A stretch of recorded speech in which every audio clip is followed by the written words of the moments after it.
Pumpkin soup തയ്യാറാക്കുന്നതിനായി ആദ്യം നമ്മൾ pan അടുപ്പിൽ വെച്ച് കഴിഞ്ഞു. ഇതിലേക്ക് ഒരു 2 മില്ലി നെയ്യ് ഒഴിച്ചു കൊടുക്കുക. നെയ്യ് ചൂടായി കഴിഞ്ഞു. ഇതിലേക്ക് ഒരു 2 ഗ്രാം വെളുത്തുള്ളി ഇട്ട് കൊടുക്കുക.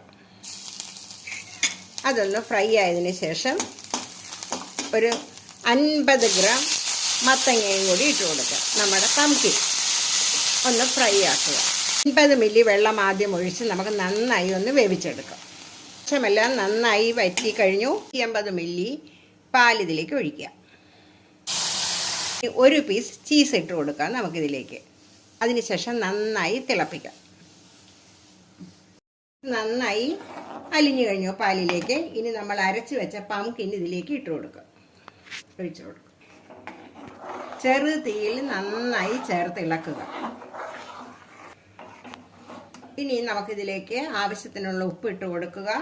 കുറച്ച് കുരുമുളക് പൊടി, നമ്മളുടെ എരിവ് എത്ര വേണോ അതനുസരിച്ച് ഇട്ട് കൊടുത്തോളൂ കേട്ടോ. ഇനി നന്നായി ഇളക്കുക. സൂപ്പ് തയ്യാറായി കഴിഞ്ഞു. ഇതിൻ്റെ മുകളിലേക്ക് അല്പം മല്ലിയില ഇട്ട് കൊടുക്കുക. അതിനുശേഷം ഈ ഒരു പാകത്തിൽ ഇരിക്കും നമ്മളുടെ പംകിൻ സൂപ്പ്. എല്ലാവരും ഈ പംകിൻ സൂപ്പ് തയ്യാറാക്കി നോക്കുക. ചാനൽ കാണുക, സപ്പോർട്ട് ചെയ്യുക. ഒരു വ്യത്യസ്ത രുചിയാണ് കേട്ടോ ഈ പംകിൻ സൂപ്പിന്.